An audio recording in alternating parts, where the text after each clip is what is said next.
그래서 선교사님이 살면서 왜 그렇게 생각을 했어요? 라고 묻었죠.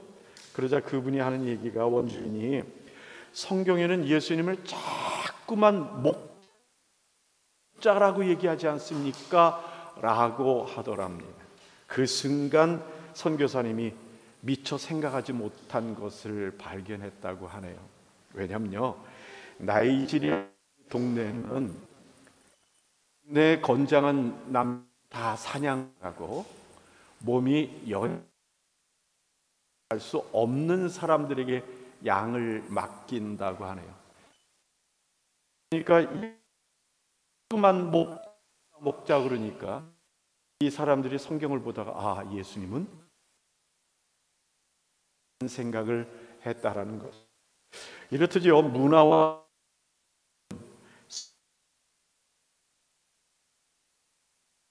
됩니다. 또 내가 세상의 눈으로 성경을 보는가 하나님의 마음으로 큰 차이가 날 겁니다. 자칫 세상의 관점, 또 내 개인적인 어떤 경험이나 나의 감정의 자리에서 성경을 마음을 갖고 하나님을 판단하려고 하는 우리들의 생각을 갖게 되면 결국은 하나님의 진실을 보지 못하는 그러한, 한 책에 이런 이야기가 있는 것을 제가 보았습니다. 인류학, 인간이 모든 가장 위에 있다라는 생각을 가지고, 신학은 그 인간 위에 창조주가 계셔서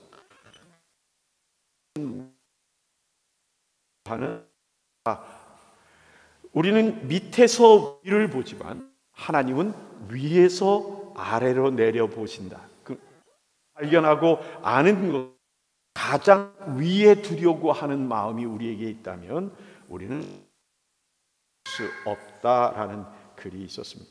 게다가요, 우리가 놓고 싶지 않은 것들이 우리의 삶에 많다면 우리의 욕심 때문에 결국은 성경을 자의적으로 해석하는 실수를 범하게 될 가능성이 있습니다. 예수님께서 세례 요한의 제자들을 보내신 다음에 이 세례 요한에 대한 이야기를 주십니다. 그런데 예수님께서 하시는 사람들 중에는, 그 무리 안에는 세례 요한 예수님과 백성과 다른 생각을 함께 같이 있습니다. 오늘 말씀이요, 재미난 구분을 하고 계세요. 보통 우리가 얘기하면 백성들과 그리고 종교 지도자들, 또 바리새인과 율법사들, 이렇게 이야기하면 될 텐데 오늘 백성들과 자들 사이 한 종류를 껴놓고 있는 모습을 보게 됩니다. 그게 뭐냐? 보통 개인이라고 지적하는 그룹을 하나 이렇게 부분을 넣었습니다. 그러니까 지금 누가복음에서 그 이야기하려고 하는 그런 걸 우리가 조금 느끼게 될 수 있을 것 같습니다. 그러면서도 전체를 둘로 나누고 있는데, 그걸 어떻게 나누고 있냐면 세례 요한의 세례를 받은 사람과 세례를 거부한 사람들이라고 하는 하고 있는 겁니다. 백성들과 세리들은 세례를 받은 사람들이고 바리새인과 세례 요한의 세례를 거부입니다. 그런데 그들이 이러한 하는 것, 다시 말하면 세례 요한의 세례를 받을 것인가 말 것인가 결정하는 그 판단,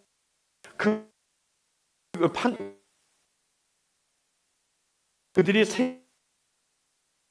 근거가 되고 안 받고의 어떤 행위 이전에 그들이 그 선택을 하는 것에 대한 생각을, 다른 생각을 가지고 있게 되었던 겁니다. 9절 말씀 같이 한번 읽어볼까요? 같이 읽죠. 시작. 모든 백성과 세리들은 이미 요한의 세례를 받은지라 이 말씀을 듣고 하나님을 의롭다 하되 그 말씀에 보면 모든 백성이라는 말을 합니다. 모든이라는 말. 그 모든이라는 말을 성경에서 주로 어떻게 사용하느냐면요, 그 한 사람 한 사람의 모든 사람이 아니라 모든 성, 그러면 남자의, 그 다음 모든이라고 말하면 가난한 사람, 부유한 사람, 많이 본 사람 하는 그 모든 이 계층이나 종류의 그 모든 것을 통과라는 말을 쓰는 거지, 이치 에브리아는 한 사람 한 사람 전부 모든이라는 말을 성경 표현들이 거의 없습니다. 그건 기억할 필요가 있어요. 그러니까 이 모든이라는 말 한마디, 당시 세례 백성들이 열광을 하고 있고 관심을 갖고 있었을 느끼게 되는 거죠. 다양한 백성들이 지금까지 살아왔던 자기의 삶에 대한 것을 돌이키면서 하나님 앞에 나와 죄를 회개하고 새로운 삶을 살겠다고 회개의 세례를 받았던 것이 그 상황의 모습인 겁니다. 그러니까 그 백성들에 대한 신뢰했던 그 때입니다. 심지어는 백성들을 착취하고 자기의 배를 불리 들을 쫓아 나와서 회개의 세례를 받고 예수님 앞에 지금 되어 있는 겁니다.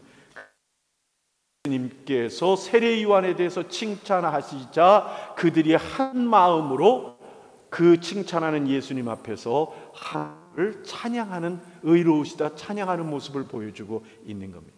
그런데 요한의 세례를 받기를 거부하고 있었던 거죠. 그럼 10절 말씀 우리 같이 한번 읽어볼까요? 7절 시작. 바리새인과 율법사들은 그의 세례를 받지 아니하므로 그들 자신을 위한 하나님의 뜻을 저버리니라. 예, 거기 보니까 대해서 성경이 뭐라고 표현하고 있어요? 같이 한번 그 부분 읽어볼까요? 시작. 그들 자신을 위한 뜻을 저버리니라. 여러분들이 세례를 받지 않은 것을 받지 않았다 표현하는 게 아니라 뭐라고 표현하냐면 하나님의 뜻을 이라는 것, 하나님의 뜻을 배척한 것이라고 성경이 말하는 겁니다. 하나님을 섬긴다고 말하고 자신의 열정을 다하여 하나님을 열정으로 하나님을 섬기는 것을 사람들입니다. 하나님 말씀들이 모였고 평생의 사명으로 삼아 드립니다. 그런데 그들이 정작 어떻다고요? 스스로 하나님의 뜻을 저버리는 사람이 되었다고 예수님의 평가를 받는 상황이 되어 있는 겁니다. 그래서 하나님이 주신 뭐요? 회개의 기회를 외면한 이들이 되어버린 겁니다. 여러분 대단히 심각하죠? 일반 백성들과 그리고 세리들조차 회개할 기회를 가졌는데 스스로 자의적인 신앙, 내 마음대로 신앙을 살다 보니까 결국 하나님 앞에서 하나님이 주신 기회마저도 버리는 사람이 돼버리고 만 겁니다. 여러분 이걸 어떻게 받아들여야 할까요? 잘 믿겠다고 집성하고 그리고 자기는 나름대로 논리를 세우고 신앙을 위한다고 울타리를 세워놓고는 결국 그 울타리 속에 자기가 얽매여서 하나님의 마음을 담아버리는 것, 이것을 우리가 뭐라고 생각해야 할까요? 이런 얘기가 있습니다. 남에게는 잘 속지 않지만 나 자신에게는 가장 잘 속습니다. 익숙한 것에 속고 좋아하는 것에 속고 편안한 것에 속습니다. 내가 내게 속으면 나는 어떻다고요? 언제나 옳습니다. 자신들이 항상 옳다고 생각하면 다른 사람의 것, 다른 것들에 대해서 진실이라는 것을 발견하지 못해요. 그래서 그들에게 주신 기회조차 용납하지 못하는 사람들이 되어버리는 겁니다. 세례 요한을 칭찬하는 그 예수님의 말씀을 듣고는 하나님을 의롭다. 이 바리새인과 율법사들은 시큰둥하게 처럼 모른 척하고 있는 사람들의 모습을 자세를 취하고 있는 겁니다. 그래서 예수님께서 그 바리새인 율법사들을 향해서 비유를 들어 말씀하시는 장면이 나타납니다. 그럼 31절 32절 한번 읽어볼까요? 같이 읽죠. 시작. 또 이르시되 이 세의 사람을 무엇으로 비유할까? 무엇과 같은가?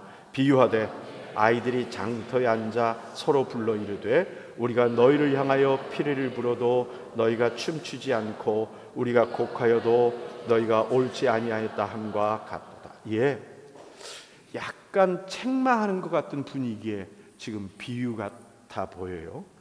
예수님께서 먼저 그들을 비유하면서 이 율법사와 바리새인들을 비유하면서 쓰는 이 사람들에 대한 호칭이 뭐냐면 이 세대 사람들이 무엇과 같을까? 그 말에서 이 칭찬 긍정보다는 살짝 부정적이기도 하는 겁니다. 그러면서 예수님 마음속에 답답하시는 겁니다.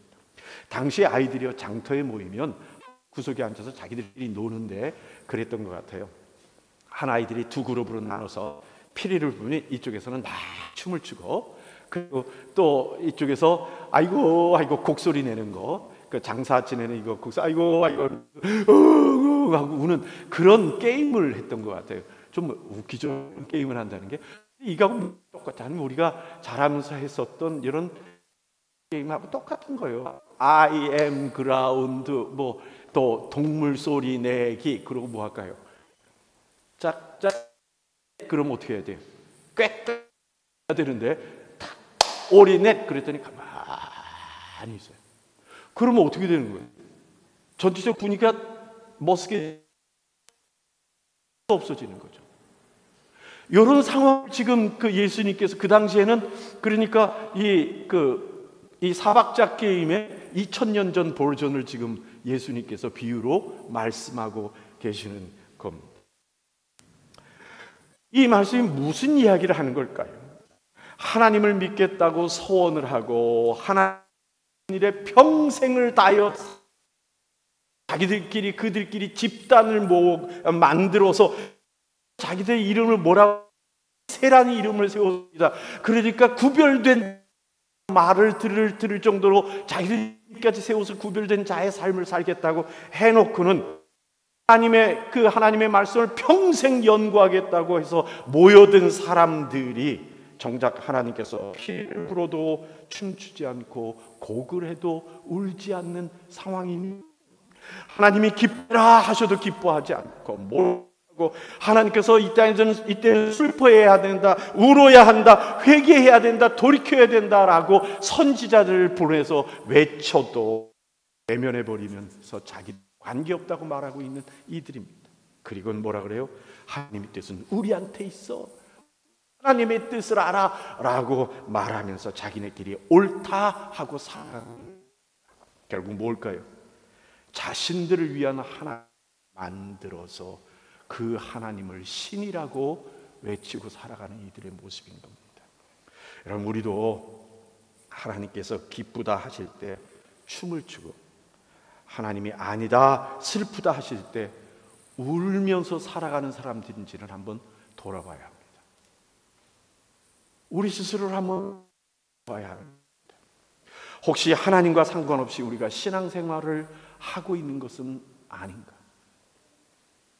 내 속에 있는 나 자신이, 내 속에 나 자신 하나님이라는 이름을 붙여서 타이틀을 붙여놓고, 그리고 내 마음대로 세상의 기준은 내가 원하는 대로, 내 감정대로, 내 욕심대로 살아가면서 하나님을 내가 가지고 있다라고, 나는 하나님을 믿는 자라고 명분을 붙여가며 말하고 있는 것은 아닌가 하는 겁니다. 만약 우리들이 신앙생활을 한다면 기도라는 우상을 섬기는 일과 다른 바가 없는 겁니다.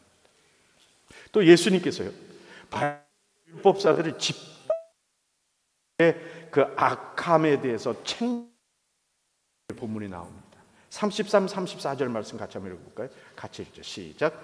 세례 요한이 와서 떡도 먹지 아니하며 포도주도 마시지 아니하며 너희 말이 귀신이 들렸다 하더니, 인자는 와서 먹고 마시매 너희 말이 보라 먹기를 탐하고 포도주를 즐기는 사람이요 세리와 죄인의 친구로다 하니. 예, 세리 요한의 외침은 백성들 그런데 그 일반 백성들, 세리들, 심지어는 군인들조차도 요단강가로 몰려와서 회개의 세례를 하는데, 그런데 이 대제사장들과 율법사와 바리새인들의 태도가 한 겁니다. 정말 많은 백성들이 세례하다 보니까 세례요한에 대해서 반대는 들이 주도 살아가고 있는 이스라엘 사회에 세례요한 같은 이간들이 살아가는 삶의 질서를 깨뜨릴까 봐 걱정이 돼서는 세례요한 것이 원치 않는 겁니다. 그들의 원함이 뭐겠습니까?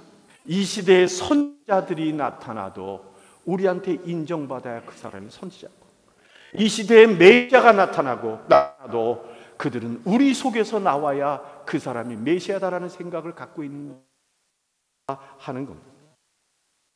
요한이 죽은 후에 예수님께서 마지막으로 예루살렘에 올라가셨을 때, 방문하셨을 때 제사장과 장로들이 예수님께서 왔습니다. 그리고 예수님께서 백성들에게 말씀하시니까 그때 그들이 예수님한테 네가 무슨 권세로 이런 말을 함부로 하며 가르치느냐라고 따졌던 부분이 하나 있습니다. 여러분 마태복음 한번 찾아봅시다. 마태복음 21장 24절부터 27절입니다. 같이 한번 읽을까요? 예수께서 대답하시되 권세로 이런 일을 하는지 이르리라. 요한의 세례가 어디로부터 왔느냐? 하늘로부터냐? 사람으로부터냐? 그들이 도라 하면 그를 믿지 아니하느냐 할 것이요, 만일 사람을 선지자로 여기니 백성이 무섭다 하여 이르되 알지 못하노라 하니, 예수께서 이르시되 이런 일을 하는지 너희에게 이르지 아니하리라. 예. 그들의 태도는요, 진실을 찾는 것보다는 자신의 입장이 더 중요한 있습니다. 놓치지 않으려고 진실한 모습을 보지 못하는 것이 아니라 안 보려고 하는 안타까운 모습을 가지고 있는 겁니다. 이 책망이 뭡니까? 요한이 낙타 털옷을 입고 있어요. 그리고 금식하며 광야의 메뚜기가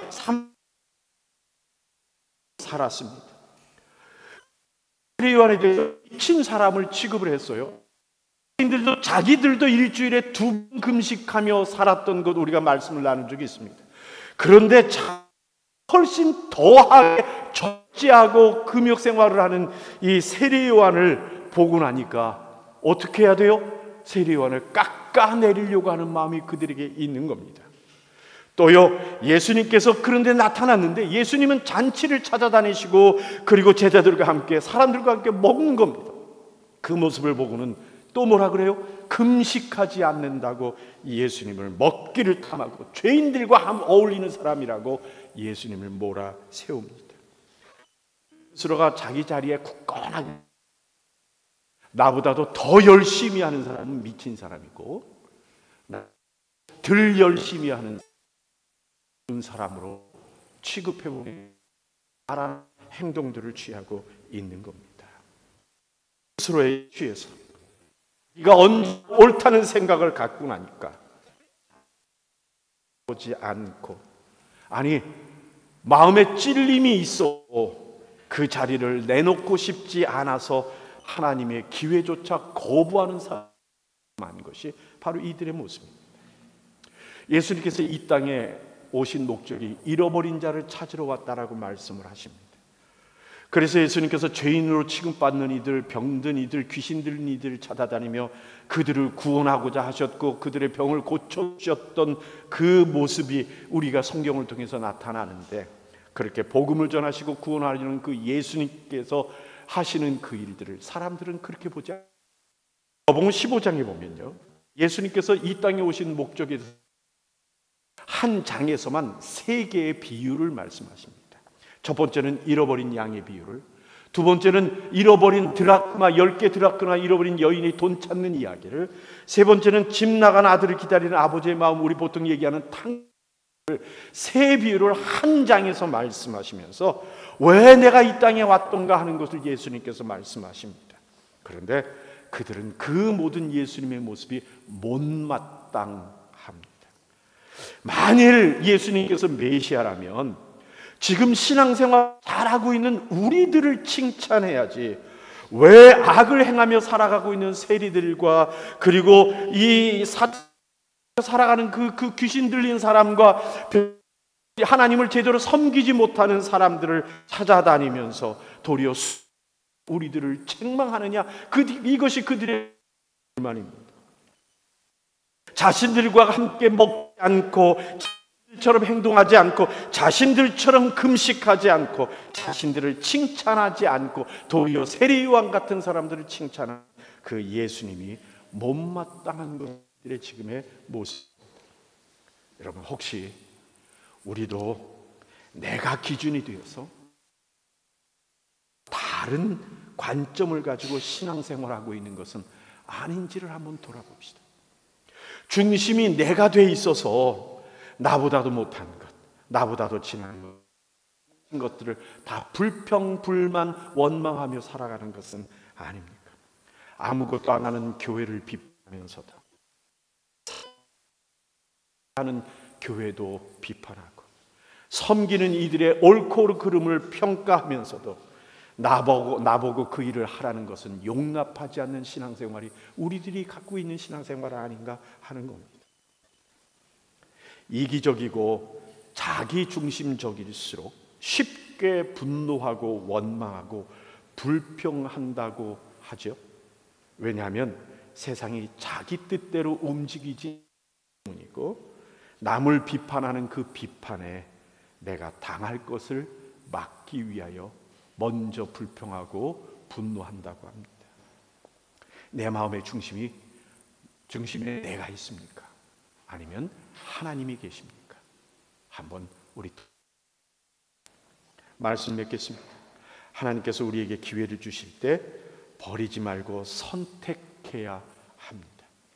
선택하면 우리가 한 단계 올라선 가치 있는 삶을 살게 되지만, 만약 하나님이 주신 기회를 버릴 때 이건 단지 기회 잃어버린 것뿐만 아니라 기회를 저버려서, 아니 기회를 저버린 다음에 내 속에 들어오는 그 마음의 죄감을 피하려고 나 자신이 변질되기 시작을 합니다.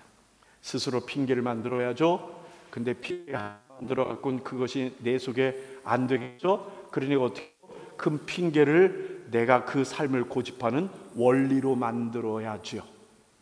그러고 나니까 결국 내 신앙도, 내 성격도 변질되게 됩니다.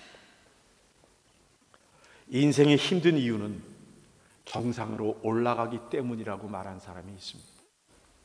그런데 이유는 내가 지금 골짜기고 내려가기 때문이다라고도 말합니다. 만약 내가 쉽고 편하다면, 그리고 내가 지금 아무 생각 없이 살아가는 것 같은 상황 같다면 내 인생이 바로 가고 있는 것을 한번 살펴봤으면 좋겠습니다.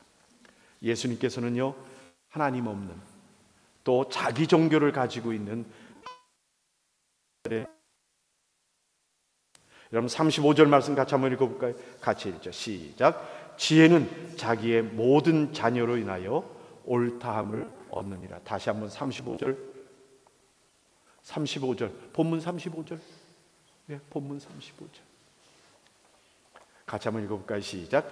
지혜는 자기의 모든 자녀로 인하여 옳다함을 얻느니라. 이 말은 뭐냐면, 제가 이것을 해석을 하면 이렇습니다. 예수님의 말씀이에요. 내가 너희에게 인정을 받아야 할 이유가 없다. 하나님의 뜻이라면 이를 받아들일 것이다 라고 주님이 말씀하시는 겁니다. 자기 종교를 가지고 있는 이들에게 우리 교회나 우리가 가지고 있는 복음이 끝 없습니다. 우리가 가야 할 오직 하나님의 마음과 뜻을 이루는 아버지 서서 가야. 여러분, 나는 하나님이 주신 시 걸어가는 성도인가? 아니면 기회를 저버리고 자기의 자리에 서서 이런저런 비판하면서 머물러 있는 성도인가? 우리가 한번 돌아봐야 합니다. 물론 예수를 믿으니까 이래저래 천국은 가겠지요. 그렇죠? 예. 우리 한번 따라합시다. 내 중심 성령이 계시는가? 우리 가슴에 손을 얹고 눈을 감고 내 중심에는 성령이 계시는가? 옆에 사람과 이죠. 당신은 성령이 계십니까? 한번 같이 기도하겠습니다.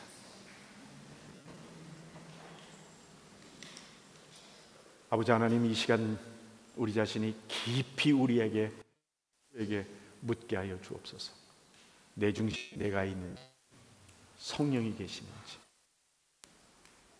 나의 인생 가득 차 있는지, 내가 생각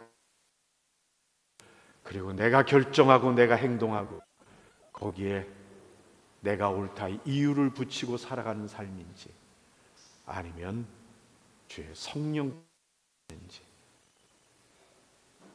바로 깨달아 행하는 우리 되게 하여 주옵소서. 예수님 이름으로 기도하옵나이다. 아멘.